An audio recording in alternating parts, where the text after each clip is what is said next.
from number 10 Downing Street, the Prime Minister interviewed in Panorama. Good evening. We start tonight's programme by interviewing the Right Honourable Edward Heath, who came here to number 10 as Prime Minister nearly 16 months ago. The bloodshed and the terror in Ulster, the rising unemployment, the widening conflict of opinion about entry into the common market, those are some of the problems faced by Mr Heath and the government as they prepare for their second full session of Parliament. Recent by-election results show a sharp drop in Conservative support. This week's Conservative Party conference in Brighton will be an opportunity for the Prime Minister and his colleagues to defend their record and explain their policies. But first, Prime Minister, may we talk about Ulster, that part of the United Kingdom which Mr Faulkner said the other day was bleeding to death. Do you claim that government policy in Ulster is having much success? I want first of all to say what our objective is in Ulster. What I want is to have in Northern Ireland the opportunity for everybody there, whatever their religion or whatever their political view may be, to have the same opportunities of life as we have in this country. Northern Ireland is just as much part of the United Kingdom as Scotland or Wales or Lancashire or Kent, and I want to see there exactly the same conditions and exactly the same opportunities. When you say about government policy, then it is twofold. First of all, there must be an arrangement as far as the machinery of government is concerned, which will achieve our objective, in other words, provide those conditions. And this means that, as we've said, Mr Maudling said when he invited people to discuss this problem with him, that there must be a permanent and guaranteed part in the machinery of government in Ulster for all those who want to take part. And the second thing we must do is to get on top of the gunmen. Now, there are some who think that one is a substitute for the other, but this is not the case. There's no answer in just putting forward proposals for political solutions, because the gunmen themselves don't want a solution. They will do their utmost to prevent it. On the other hand, when we have got on top of the gunmen, there must still be a political solution. But are we getting on top of the gunmen, and are we getting anywhere near a political solution? Well, first of all, as far as the gunmen are concerned, the services, I think, are doing a splendid job. Everybody in this country has got the greatest admiration for the constraint which they have shown in very difficult circumstances. And since internment, we have received much more information about the whereabouts of individual gunmen, and a substantial number, about 90, have been taken in since internment. Now, this, I think, is important progress. And what about the political solution? Because Mr Maudling initiative hasn't produced any response, has it? It has produced a response, but not a complete response. Many of the organisations in Northern Ireland have discussed these matters with him. They have put forward proposals. And Mr Faulkner, the Northern Ireland Prime Minister, has himself said that he would like to put forward proposals. And he's mentioned specifically the size of their House of Commons, the size of the Senate, proportional representation. And he's already, of course, made the firm offer of 4 parliamentary committees, of which the opposition would have the chairmanship of 2. Now, this, of course, is much more than the opposition has here at Westminster, or in Dublin, for that matter. The other aspect of Mr Maudling's talks is that the SDLP have not yet come to the table, and they are making conditions. I would say to them that nobody else is making conditions. Mr Maudling is not, neither is Mr Faulkner, nor the other parties who are discussing these problems. All that we ask is that any solution should be in a democratic framework of Northern Ireland as a member of the United Kingdom. Now, surely the SDLP can take part in talks on that basis. But the other political initiative, of course, was when I invited the Prime Minister of Eire and the Prime Minister of Northern Ireland to meet me at Chequers. I attach the utmost importance to this. It is the first time that the 3 Prime Ministers of the 3 countries had met for nearly 50 years. And I think that was a political initiative well worth taking, which in time will bear fruit. Do you claim that internment has made the situation any better? Because the violence and the bomb outrages have got far worse since August the 9th. But I think what's been overlooked all the time is that the outrages were building up very quickly to the first week in August, in which internment was instituted. The escalation was there already and would undoubtedly have gone on. Of course, we expected a violent reaction from the IRA. That was quite natural. But the result of internment has been to put inside a considerable number of members of the IRA. After all, they themselves claim there are more than 160 there. But hasn't the result of internment also been, by all accounts, to polarise the two communities and to alienate the Catholic minority even more? Some may have been alienated. Some, in any case, are being intimidated. But if we are to get on top of the gunmen, then this had to be done. And I would put the question in another way, and I would put it to the Catholics in Northern Ireland, just as much as I would put it to people who were talking at Brighton last week, or to the British people. There are there, as I've said, well over 200. And subject to anything which the advisory committee may say, they are people who are dangerous. Are you satisfied that they're all dangerous? Well, subject to anything which the advisory committee to which they can appeal may say. I don't prejudge that. But on the information which was available to the Prime Minister of Northern Ireland, he thought it right that they should be detained. But the question I would put to these people is, are you asking me or the Prime Minister of Northern Ireland to release those people, to go on the streets to shoot and bomb again? That's really the question. A lot of people in Northern Ireland would want to ask you this question, Prime Minister. Are you satisfied that there are no extremists on the Protestant side who ought not to be interned? If there are any who take part in organised violence, then they will be interned in the same way. Do you think it is possible to avoid direct rule in this situation? Yes, I do believe it's possible to avoid it, and surely it is something which we should all do our utmost to avoid. There is a parliamentary organisation there. This is something which we want to keep. And as I've said, all parties are being asked to take part in discussions about how it can be developed fruitfully for Northern Ireland as a whole. And so I certainly believe that if there is cooperation in this, and with the services operating on the strategy which we've decided to get on top of the gunmen, then direct rule can be avoided. Of the many people watching you in Ulster tonight, Prime Minister, whether terrorists or loyalists or people of no particular persuasion, there may be a number of people wondering how long is the British government going to hold on? Will it get war weary? Will it get to the point when it feels that the quarrels of the Irish are not worth another British soldier's life? What is your answer to that? This government is certainly not going to reach that position. We are determined to get on top of the gunmen. We are gradually doing it. It will take time, it will take longer, but more and more the forces will be able to do this. We had, as you know, 2 long meetings last week, one with the British government, one with Mr. Faulkner present, on which we decided on the strategy from now on for this next phase, and I believe this is going to bring about the results we want. May I refer to the solemn declaration? Can I just say one thing on that? As you said that many people will be listening. You see, I think that both the Catholics and the Protestants and those of no religion, again, have shown the most extraordinary restraint in this terrible situation. We've only got to imagine to ourselves what the position would be here if there were this number of bomb explosions and shootings going on in Birmingham or in Southampton or in Glasgow or Newcastle in this country. And if there is talk of the British public becoming war-weary, then I would say to them, think what people in Belfast or Derry have endured during this time with the attacks of the gunmen. Surely it's up to us here, on this side of the channel, to be firm and steadfast in ensuring that the people in Northern Ireland can have the same conditions as we have here. May I refer, finally, on Ulster, to the solemn declaration in Section 1 of the Government of Ireland Act 1949, that in no event will Northern Ireland or any part thereof cease to be part of the United Kingdom without the consent of the Parliament of Northern Ireland. Are you and the British government still bound by that declaration? Absolutely.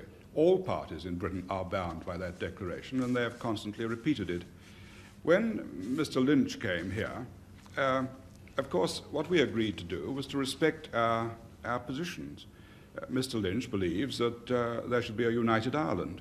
But he's also absolutely convinced, I'm quite sure of his sincerity, that it can only be brought about by peaceful means. In other words, if the majority in Northern Ireland want to see it come about.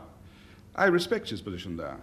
Our position is that the border cannot be changed except by consent. And this means the consent of the people of Northern Ireland. Consent of the Parliament of Northern Ireland in yes, the section. Yes. And so he respects our position. That was the basis on which we talked. And again, I would say to the SDLP that if 3 Prime Ministers can meet and discuss these problems quietly and rationally, respecting each other's positions, then I would have thought that the parties in Northern Ireland could also discuss these things quietly and rationally with Mr. Maudling, the Home Secretary. So tonight you are renewing Mr. Maudling's invitation direct to them by television, are you not, in effect? I am indeed. Thank you. Now, Prime Minister, may we turn to other problems and recall recent by-election results. Why do you think that the Conservative government which you lead has lost so much popularity with the electorate? It's true that every government, soon after it comes in, has lost a degree of popularity. I think probably what surprised me was that we had a rather longer period than most governments have had in losing an electoral position. I remember very well with Mr. Churchill's government in 1951, how quickly that became unpopular. Some may say it's because expectations haven't entirely been satisfied. And I would accept at once that the twins... Some last week put it more bluntly. Yeah. Well, that's their conference, not mine. That as far as unemployment is concerned, as far as prices are concerned, then people would like to see prices not rising so fast and unemployment falling, of course. Did your Chequers policy review on Friday with your colleagues, Prime Minister, result in any new policies for reducing the unemployment which has risen so much? The object of the Chequers meeting was to review the whole of the strategy of the government, both in home affairs and in foreign affairs, and the two, of course, are very closely related, particularly as far as entry into the European community is concerned. And we started off this government with a very firm strategy, which we explained at the election, and which we believe is necessary in order to deal with the long-term problems. Now, within that strategy, we can be very flexible, and we've shown exactly how flexible we can be in the measures which we took last July, in the special measures we've already taken to deal with unemployment, and particularly of the problems of the developing areas. But in the Chancellor's July 19th mini-budget statement, he said the level of unemployment should stop rising after a couple of months or so. Before long, it should start to fall. Now, is there any sign of that with unemployment nearly 1 million? Well, in the last 3 months, I think the movement has been irregular, particularly as far as the seasonal factors are concerned. But the main factor surely is that unemployment is too high, and have we taken the right measures to bring it down? Well, we believe that we have. But I would also be one of the first to say that as far as the scale of unemployment is concerned, then the impact of wage increases on employers who found it necessary to stand men off in order to keep themselves afloat and in order to be able to compete at all in overseas markets, then this was greater than anybody had anticipated. But in the 50s and the 60s, Prime Minister, in the days of Churchill and Butler and Macmillan, the Conservatives were a party of full employment in the sense that they believed it was the duty of the government to ensure and maintain full employment. Is that no longer so? Well, they didn't take that view because neither Mr. Churchill nor Mr. Butler nor Mr. Macmillan believed that it was the job of the government to provide jobs just for the sake of providing jobs, whether men were doing anything worthwhile or not. But they didn't have 1 million unemployed, did they? No, because they didn't have to deal with the situation which we've had to deal with. None of them had to deal with the pressure of inflation as it existed when we took over. So unemployment is to deal with inflation, is it, this level of unemployment? Not at all. It's a deliberate Not policy, at all. is it? Not at all. And you can't possibly deduce that from what I've said. I thought what I said people was, might have taken that impression. Well then, thank you for giving me the opportunity of saying, repeating what I said, which was that the pressure of wages on employers meant that if they were to be able to sell their goods at all, they could not go on employing the same number of people. This is the reason why we have stood up against excessive wage increases. And after all, every economist, and I think the leaders of all political parties have said for the last 10 years certainly, that if wages went up more than the productivity they could get in return, then it would lead to unemployment. And when we took over, of course, the pressure was already there, and the unemployment has come about. Our task now is to take the measures which will get it down. And the Chancellor, by reducing taxation now by 1,400 million, whereas our opponents put it up by 3,000 million, is giving the additional spending power, though no doubt some of it will be saved, which will provide jobs. At the same time, we as a government, by going ahead with our programs for schools and for roads, particularly in the development areas, are providing work there as well. But I mean, our task is twofold. You see, for so long we've had bad schools in many areas, poor housing, inadequate housing, bad communications. We are using this opportunity to improve all of these, and I think this is the right approach. How good do your election pledges look now, Prime Minister, with prices up by over 10% in the last year. That's not what people expected of you. Well, what I said was that we would cut SET, which we have done by half. The Chancellor has also reduced purchase tax by much more than has ever been reduced at one go before. And these have obviously had a direct impact on prices. That has been offset by the pressure of the wage increases. The pressure on wage increases has now decreased. And if you look at the figures for the first 6 months of this year, compared to the 6 months before we took over, then the increases are less. Nonetheless, in the first 6 months of this year, under your government, the cost of living rose faster in the United Kingdom than in any other industrial country. That is true, but that was also happening before we took over. And as I said, if one went on at that rate, then one was heading for trouble. And what we have set out to do by our own policy, which is now backed up by the CBI, with its agreement with many firms that they won't raise prices, or if they have to, it'll be a limit of 5%. This is also going to help to deal with the price problem. Is not government policy, though, to put up prices in a number of ways, deliberately, namely by dearer food in due course, higher rents and rates and so on? There are some aspects of the economy where it's necessary to do this. As far as Europe is concerned, well, then it's a changeover to a different system of food. But this also means the government then has resources which it can use for reducing taxation. And we can continue with the process on which we've already embarked, very substantial. You mustn't forget that one of the promises we also made at the general election was that we would reduce taxation. And that is what we've done, to a very large extent. One of your senior Tory backbenchers and former Treasury Minister John Boyd Carpenter said yesterday the government can well afford drastic tax cuts now. Why not bring forward to next week the abolition of the second half of the SET, cut petrol tax and cut purchase tax and income tax? Now, Mr. Boyd Carpenter is not an irresponsible figure. What about that? I think it's a question of judgment. Do you agree with his? As to how much, well, we've made our own judgment and we've taken the action. And one has to look not only at the immediate effects, but the long-term effects. And what we are determined to do is to encourage a growth which is going to be sustainable, because we want to get away from the constant business of stop-go. And there's no doubt about it, the economy is now set for expansion.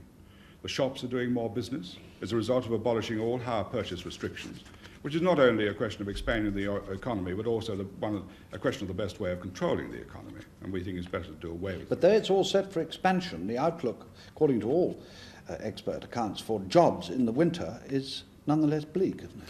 But as expansion comes along, so the real jobs will be provided.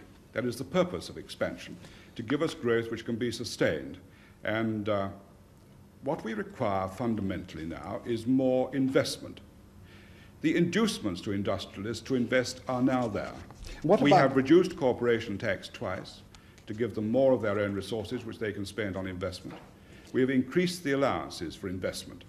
And now that they can see that the economy is beginning to expand, I hope they will go for their investment. And of course, again, tied up with this is the question of going into the European community. Maybe come on to that in just a moment, Prime Minister. Sticking to the question of expansion and investment, those words probably have a hollow ring to the men on the Upper Clyde.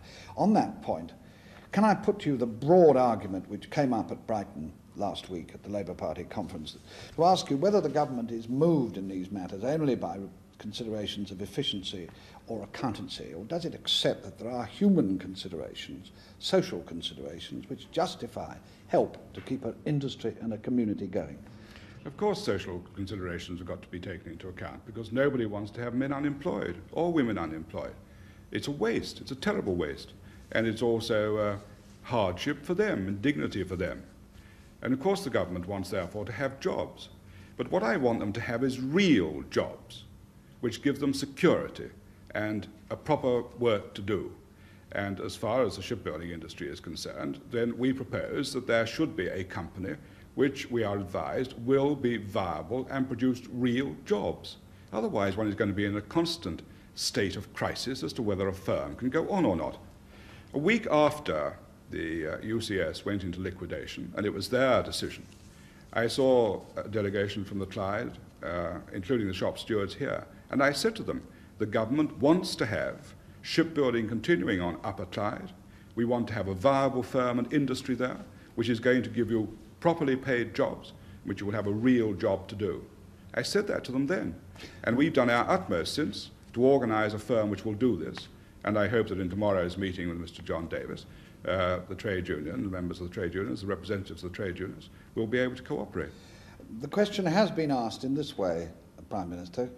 Why can't the government find a few more million to keep Upper Clyde going when it is preparing to pay hundreds of millions of pounds to help French and German farmers? Now, you've heard that argument put in the House of Commons and elsewhere. What's the answer to it? Well, the answer to it is, first of all, that the payments we make are contributions to the budget of the community, some of which we ourselves will get back. Some will come back to our farmers. Some will come back to us for other purposes. And we think, as the community develops, will come back for regional development purposes to help just such areas as the Clyde or parts of Wales, parts of the northeast, which require help. The second thing is that the contribution to the budget is part of our membership of the community, and it's the community, we believe, which is going to offer us the opportunity for expansion, because there are the markets where we should be able to sell. And markets means jobs, not jobs which are just bolstered by a government dishing out subsidies, but real jobs. Jobs from growth. Yes, from expansion. And surely when a man knows that he's got a job with a firm which is able to sell its products at a profit, which is then going to give itself the money for further investment, then he knows he's got a secure job for himself. But how can a man feel secure if he's in a firm which he knows perfectly well every 3 months, 4 months, 6 months has got to come to the government and say, give us another 5 million, give us another 10 million, whatever it may be? Is it still your view, as stated during the general election, and I may quote, no British government could possibly take this country into the common market against the wish of the British people?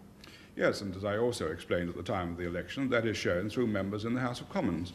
That is the way we've always had in our democratic system, and it's the way I propose to follow. And from your meetings and travels and your postbag and other indications available to you, what do you think is the wish of the British people at the moment? Mainly for or mainly against?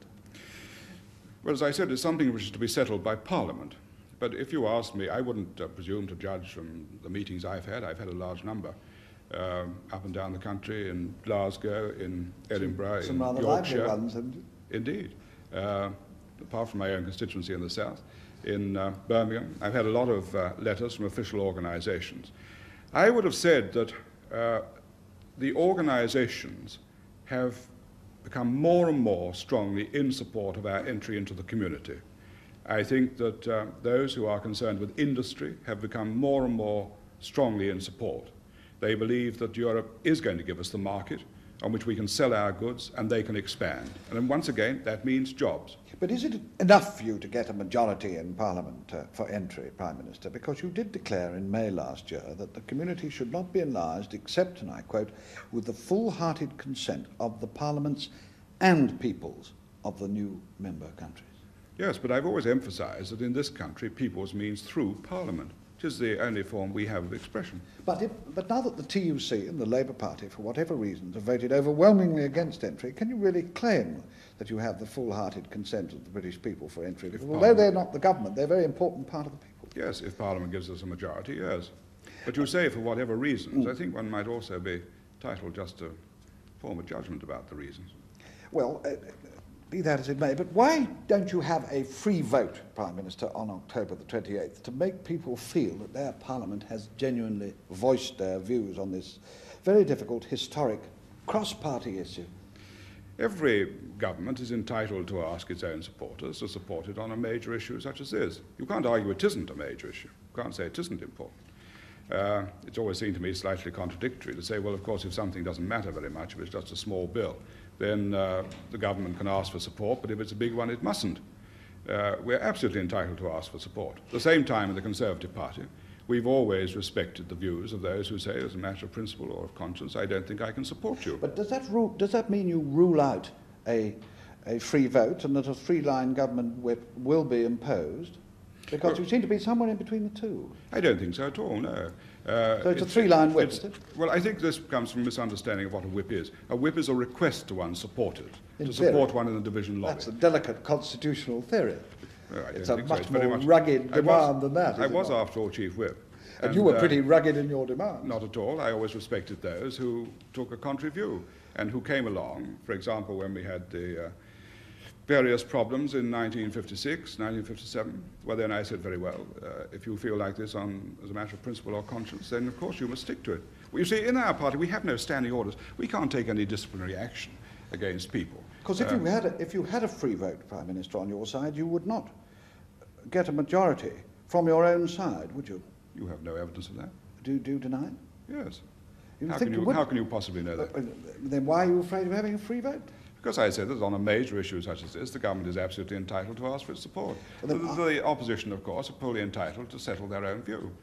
Are you confident that with the whips on, you will get a majority from your own side without the help of the marketeers? What my position is Parliament going to give us a majority? And Parliament itself must decide that. And what about after October the 28th, when the Labour marketeers may not still be with you owing to their own difficulties?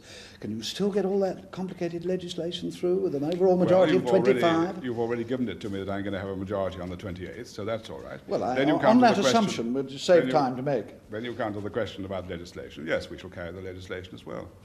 Of course, you know, it is a fairly well established tradition in the House that once you vote for the principle, then you're not going to stop the principle being implemented. And I don't think that those who support us on the principle are then going to stop us implementing it. It isn't a very logical position to take on. Is there not some suspicion that this issue is going to be bulldozed through the Tory party conference? Because it looks as though the delegates, the rank and file delegates, are only going to bring up those sort of silly canards again. Well, let me put the question. Let me put the question. Look at the debates we've had at party conferences over the last 10 years. They've been the best debates in this country. Certainly, it's unlikely that it will be this time, because there's only going to be an hour and a half or so for all the delegates to discuss for the first time. There's a complete afternoon. Yes, but out of that afternoon, there's Alec Douglas-Hume and Geoffrey Rippon. Yes, but it's agreed at our conference that the ministers only speak for a comparatively short time. I think they're asked to speak at the usual debate for a quarter of an hour. And if there are two ministers speaking, well, then maybe they'll speak for less. So there'll be adequate time for the debate. That's what it starts at 2:30. It goes on to 5:30. I can't prejudge the matter because it isn't my conference. It's the party's conference, and it must be the chairman who decides. But normally, as you know perfectly well at our conferences, when there is great interest, then they sit until 6. Well, how long is that? 3.5 hours? I have known that. Turning also to another question in foreign affairs, briefly, Prime Minister, why was it necessary to expel 105 Soviet officials from Britain in quite such a wholesale and drastic manner?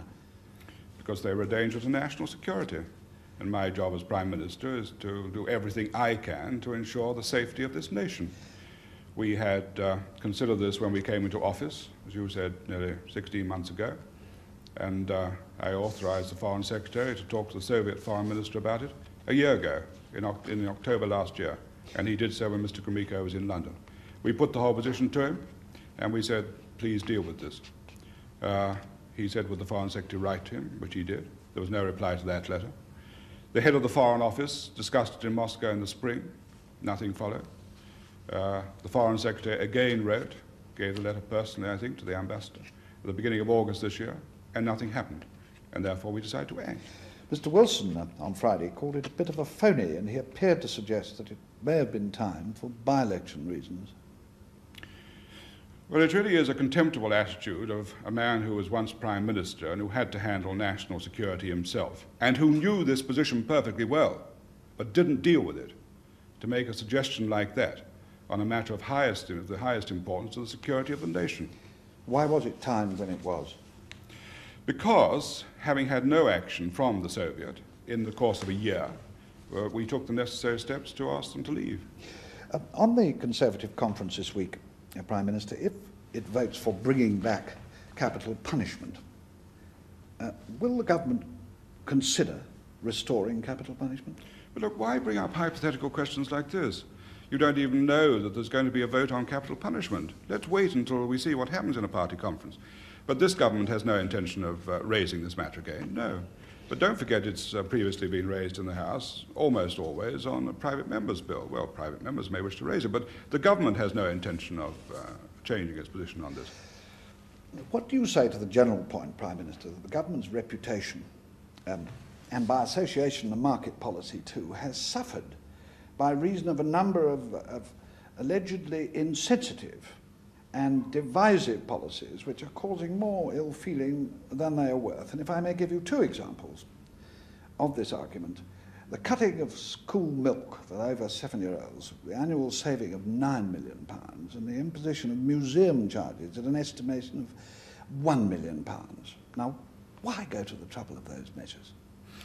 Well, first of all, it's a question of getting our priorities right, and we explained this very clearly to the country at the election. And what we said was there are some things which individuals can do, which parents can do, and other things which only the state can do.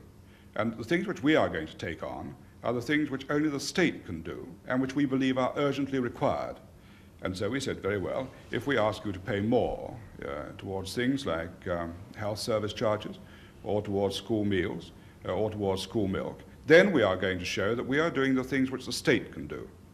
What we are doing now is to concentrate on the provision of primary schools. The last government had a plan to deal with 170, either new ones or improvements, a year. We are going to deal with 500, because the basic need in education today is new and better primary schools, and particularly in some of the older industrial areas which we've been talking about. But so the thing, and similarly with the health service, we are concentrated on getting the hospitals improved, and heaven knows we've got enough which need improvement, and particularly look at the hospitals for the mentally affected. I mean, most of them are over a century old. There are some new ones, but these are the ones which have got to be replaced. Well, now let us get our priorities right, and that's what we've been doing. But if you're talking about individuals, then we've also done a great deal for those who can't help themselves. After all, one of the first things we did when we came into office was to provide pensions for 150,000 people over 80 who had never had them. We've now provided 1,150,000 of the older people over 80 with the additional 25 pence a pension. There are, 20,000 widows between the age of 40 and 50 who are now getting a pension who weren't getting one before. We've created it for them. There's something like 350,000 of the chronically sick and disabled who are getting the special invalidity allowance on top of their normal benefits. Now, these are the groups who really need help in the community. But the trouble is, Prime Minister, people, one in the nature of politics, one hears more about the cutting off of milk for 7-year-olds than one does about the help for the disabled. Well, and this may be the fault of people like me, but it may be in the nature of the situation. Well, then perhaps that's our fault for not explaining it sufficiently clearly. But I can't avoid the fact that up and down the country there are now well over 1 million people, probably nearly 2 million people, who hitherto have had a fairly rough time, who are now getting help which they never had before. And that's something I'm proud of. Do you think your style of government... Do you want to talk about museum charges? Well, I think we've covered that point. That's got entirely out of perspective. No, but nonetheless, some people might think that you thought the strength of the British economy depended on making people pay to see the Elgin marbles. No, I don't, but I do think, you see, so many people in this country have travelled abroad now, and when they go to the Louvre in Paris, or when they go to the Prado in Madrid, to the Outer Pinakothek in Munich, well then they pay. If they go to an art gallery in London to see, as they did some years ago, a Picasso exhibition, 750,000 of them pay what was then 10 bob a head, and they queue up for hours to do it. Now, why is it that if you make a normal charge, like any other great gallery, for people to go and see something which they value, that this is such a heresy? After all, I'm a musician. Perhaps people value it as a British tradition. Well, I don't think they do. And I think that I think the individual shows and the charges for them, which are made, show that people go to the things which they have to make an effort to do, whether it's in the way of paying a small sum or not. May I put one final point to you, Prime Minister? Do you think you've lived up to the statement you made 16 months ago on the steps of number 10 when you said, our purpose is not to divide, but to unite, and where there are differences, bring reconciliation? Yes, that remains our purpose, and I believe that we've done this by a quite remarkable achievement in the first 15 months. And when you look at how much we've done and how many problems we've had to deal with which couldn't possibly have been foreseen, like the bankruptcy of Rolls-Royce or the bankruptcy of UCS and so on, what have we done? We've negotiated successfully to get into Europe. Absolutely major in this country. We've got a great achievement in legislation for industrial relations, for dealing with the immigration problem, which you haven't discussed tonight. You always put it to me when I was in opposition. The balance we've now achieved in the social services. For half an hour, Prime Minister. Well, I'm quite prepared to go on as long. I'm quite prepared to go as long as you like. The arrangement was half an hour, Prime Minister. Remarkable achievements, and what we've done now is lay the foundations for steady expansion in this country, which is going to bring people a prosperity on a real basis. And I think it will probably be the first time for 25 years. Well, we'll interview you again in due course and see how much progress we've made towards that. Thank you, Prime Minister.